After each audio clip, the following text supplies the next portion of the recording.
Hello, and welcome to Storytime. Today we're reading Alice's Adventures in Wonderland, Chapter 2, The Pool of Tears. Curiouser and curiouser, cried Alice.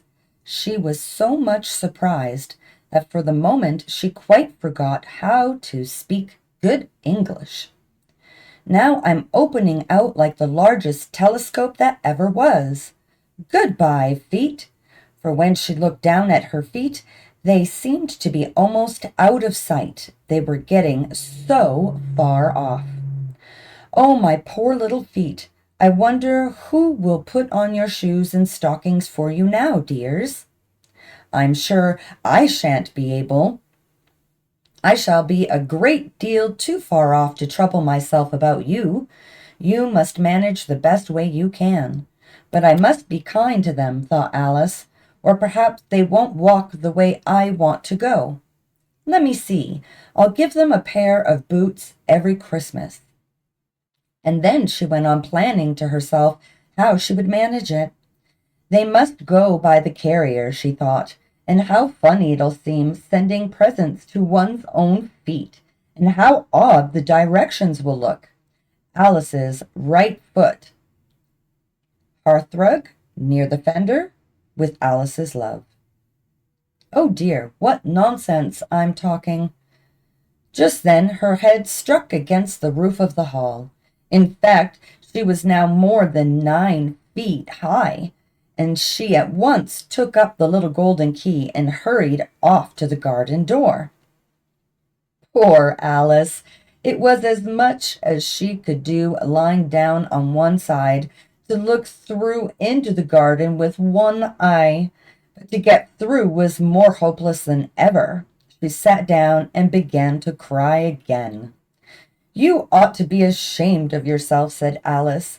A great girl like you, she might well say this, to go on crying in this way. Stop this moment, I tell you. But she went on all the same, shedding gallons of tears, until there was a large pool all around her, about 4 inches deep and reaching half down the hall. After a time, she heard a little pattering of feet in the distance, and she hastily dried her eyes to see what was coming. It was the White Rabbit returning, splendidly dressed, with a pair of white kid gloves in one hand and a large fan in the other. He came trotting along in a great hurry, muttering to himself as he came, Oh, the Duchess, the Duchess! Oh, won't she be savage if I've kept her waiting? Alice felt so desperate that she was ready to ask help of anyone. So when the rabbit came near her, she began in a low, timid voice. If you please, sir. The rabbit started violently, dropping the white kid gloves and the fan, and scurried away into the darkness as hard as he could go. Alice took up the fan and gloves, and as the hall was very hot, she kept fanning herself all the time she went on talking. Dear, dear, how queer everything is today, and yesterday things went on just as usual. I wonder if I've been changed in the night. Let me think. Was I the same when I got up this morning? I almost think I can remember feeling a little different. But if I'm not the same, the next question is, who in the world am I? Ah, that's the great puzzle. And she began thinking over all the children she knew that were of the same age as herself to see if she could have been changed for any of them. I'm sure I'm not Ada, she said, for her hair goes in such long ringlets, and mine doesn't go in ringlets at all. And I'm sure I can't be Mabel, for I know all sorts of things, and she knows such a very little. Besides, she's she, and I am I, and oh dear, how puzzling it all is. I'll try if I know all the things I used to know. Let me see. 4 times 5 is 12, and 4 times 6 is 13, and 4 times 7 is... Oh, dear, I shall never get to 20 at that rate. However, the multiplication table doesn't signify. Let's try geography. London is the capital of Paris, and Paris is the capital of Rome, and Rome... No, that's all wrong, I'm certain. I must have been changed for Mabel. I'll try and say, how doth the little... And she crossed her hands on her lap, as if she were saying lessons, and began to repeat it, but her voice sounded hoarse and strange, and the words did not come the same as they used to. How doth the little crocodile improve his shining tail, and pour the waters of the Nile on every golden scale?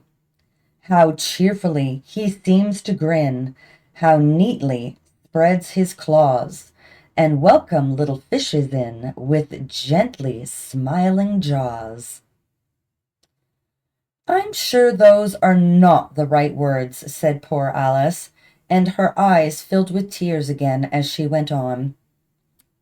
I must be Mabel after all, and I shall have to go and live in that poky little house, and have next to no toys to play with, and oh, ever so many lessons to learn. No, I've made up my mind about it. If I'm Mabel, I'll stay down here. It'll be no use their putting their heads down and saying, "Come up again, dear." I shall only look up and say, "Who am I then? Tell me that first, and then if I like being that person, I'll come up. If not, I'll stay down here until I'm somebody else." But, oh, dear, cried Alice, with a sudden burst of tears, I do wish they would put their heads down. I am so very tired of being all alone here.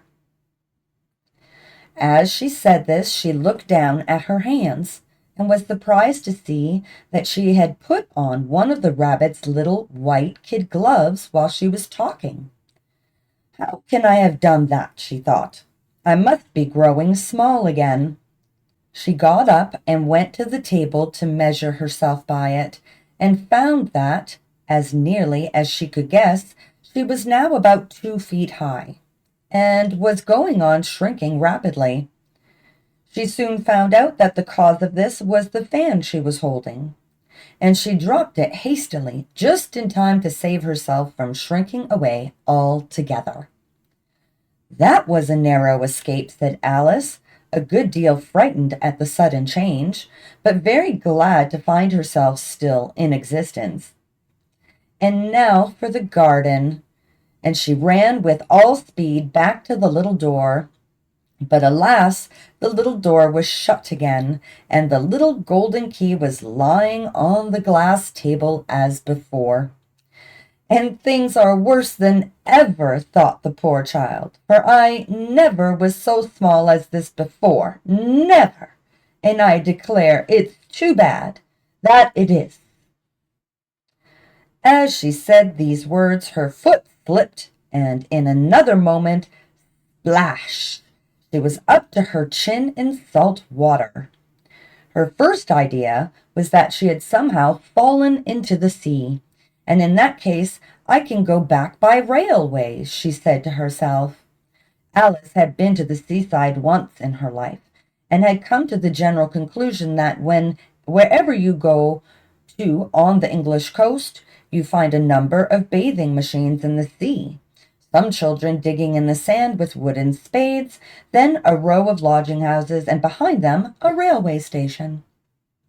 However, she soon made out that she was in the pool of tears, which she had wept when she was 9 feet high. I wish I hadn't cried so much, said Alice, as she swam about, trying to find her way out. I shall be punished for it now, I suppose, by being drowned in my own tears. That will be a queer thing, to be sure. However, everything is queer today. Just then she heard something splashing about in the pool a little way off, and she swam nearer to make out what it was. At first she thought it must be a walrus or a hippopotamus, but then she remembered how small she was now, and she soon made out that it was only a mouse that had slipped in like herself. Would it be of any use now, thought Alice, to speak to this mouse? Everything is so out of the way down here that I should think very likely it can talk. At any rate, there's no harm in trying. So she began. "Oh, mouse, do you know the way out of this pool? I am very tired of swimming about here, oh mouse."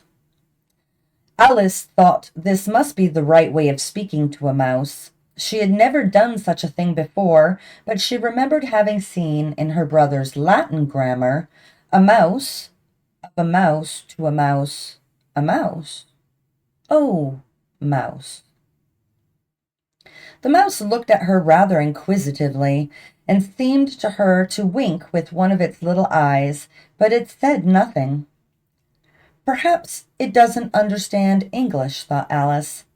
"I dare say it's a French mouse, come over with William the Conqueror."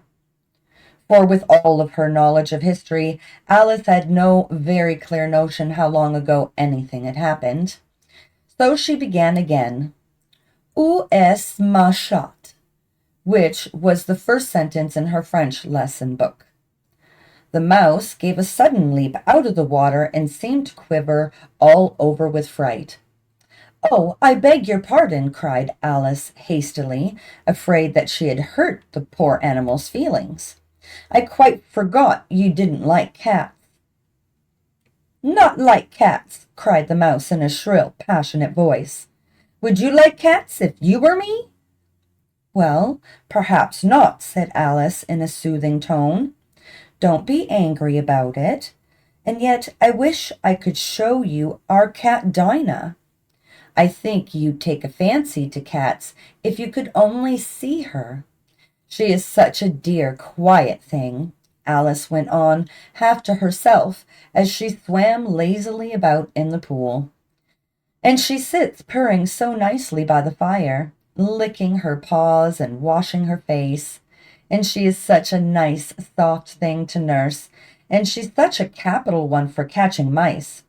"Oh, I beg your pardon," cried Alice again, for this time the mouse was bristling all over, and she felt certain it must be really offended. "We won't talk about her any more if you'd rather not." "We, indeed," cried the mouse, who was trembling down to the end of his tail. "As if I would talk on such a subject. Our family always hated cats. Nasty, low, vulgar things. Don't let me hear the name again." "I won't indeed," said Alice in a great hurry to change the subject of conversation. Are you fond of dogs?" The mouse did not answer, so Alice went on eagerly. "This is such a nice little dog near our house. I should like to show you. A little bright-eyed terrier, you know, with, oh, such long curly brown hair. And it'll fetch things when you throw them. And it'll sit up and beg for its dinner, and all sorts of things. I can't remember half of them. And it belongs to a farmer, you know, and he says it's so useful. It's worth £100. He says it kills all the rats, and oh dear," cried Alice in a sorrowful tone, "I'm afraid I've offended it again." For the mouse was swimming away from her as hard as it could go, and making quite a commotion in the pool as it went. So she called softly after it, "Mouse dear, do come back again, and we won't talk about cats, or dogs either, if you don't like them." When the mouse heard this, it turned around and swam slowly back to her. Its face was quite pale, with passion, Alice thought, and it said in a low, trembling voice, "Let us get to the shore, and then I'll tell you my history, and you'll understand why it is I hate cats and dogs. It was high time to go, for the pool was getting quite crowded with the birds and animals that had fallen into it. There were a duck and a dodo, a lory and an eaglet, and several other curious creatures. Alice led the way, and the whole party swam to the shore. Thank you for joining me for Alice's Adventures in Wonderland, Chapter 2. Please join me for the next episode, Chapter 3, A Caucus Race and a Long Tail. Thank you so much for being here today, and please make sure you hit like and subscribe if you liked today's video. Lots of love.